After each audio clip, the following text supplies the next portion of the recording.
दोनों इतिहास हैं। देखिए, दशग्रीव रावण वो भी महर्षि विश्रवा का पुत्र है, और धनाध्यक्ष यक्षराज कुबेर वह भी महर्षि विश्रवा के पुत्र हैं।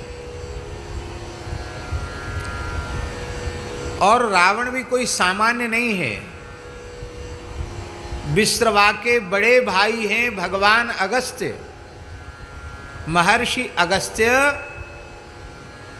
रावण के खास ताऊ जी हैं। पिता के बड़े भाई को ताऊ जी कहते हैं, खास ताऊ जी हैं, दूर के ताऊ नहीं हैं, सगे भाई हैं विश्रवा के अगस्त्य।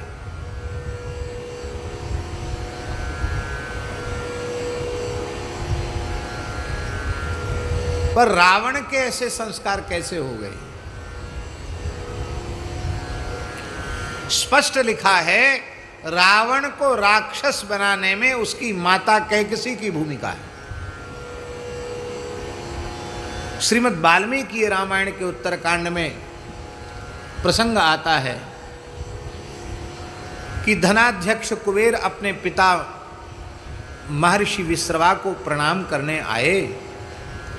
उन्होंने चरणों में प्रणाम किया, अपनी माता को प्रणाम किया, कैकसी माता को प्रणाम किया। रावण आदि वेद पाठ कर रहे थे, उनको भी बहुत स्नेह दिया।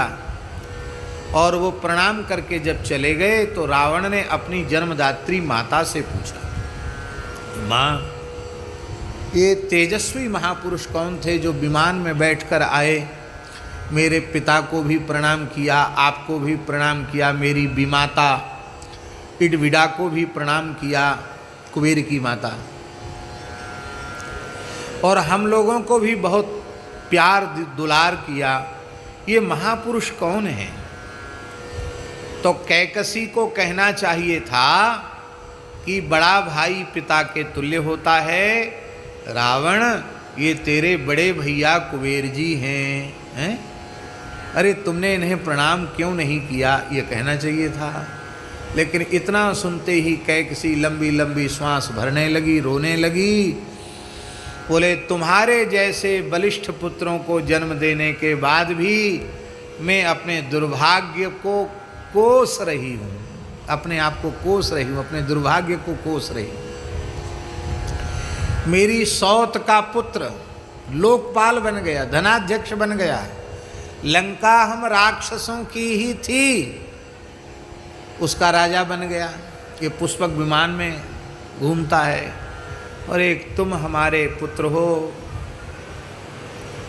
सहैव दशभि पुत्रैः भारम बहति गर्दभि। गधी 10-10 बच्चे पैदा करती है और जीवन भर बिचारी मलबा ढोती है। और एकेनैव सुपुत्रेण व्याघ्री स्वपति निर्भया। एक ही पुत्र को जन्म देकर सिंघनी ठाठ से सोती है। तो मेरा मातृत्व व्यर्थ हो गया। रावण ने कहा, ऐसा क्यों तू कह रही है, क्यों रो रही है, बता क्या चाहती है? बोले, मैं यही चाहती हूँ कि तुम कुबेर को नीचा दिखाओ, इतने बलशाली बनो, लंका छीन लो, राक्षसों के राजा बनो, इसके लिए तप करके शक्ति प्राप्त करो। प्रणाम करके रावण चला गया और उसने कठोर तप किया, तप करके शक्ति प्राप्त की। तो अब इसके मूल में राग द्वेष के संस्कार रावण में भर करके उसे राक्षस बनाने का जो श्रेय है उसकी माता कैकसी को। माता ही पुत्र को देवता बनाती है, माता ही पुत्र को दैत्य बनाती है।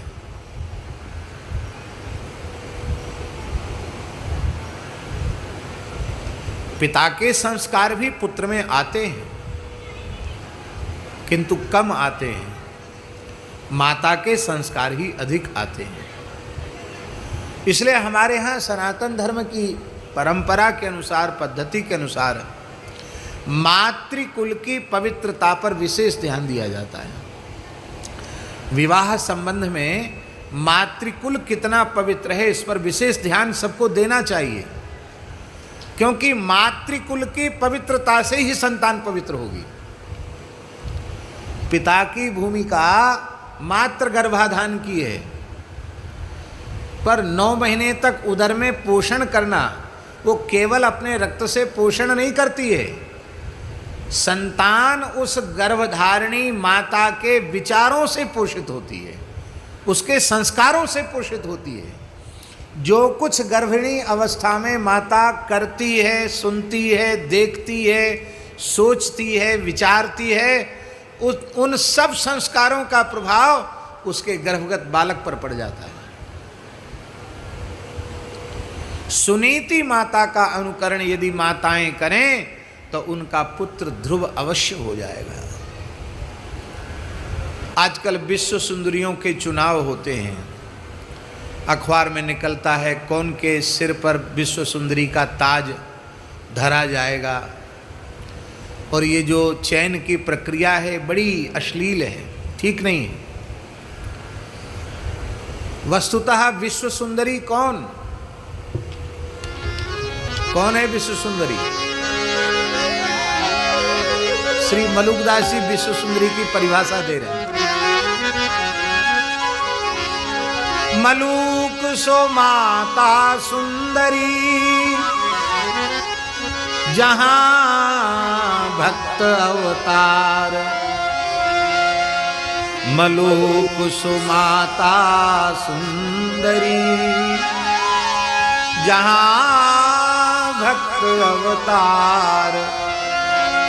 बिना भक्त बांझे भई, जन्मी खर कतवार। यदि भक्त को उत्पन्न नहीं किया तो उसने गधों को जन्म दिया है।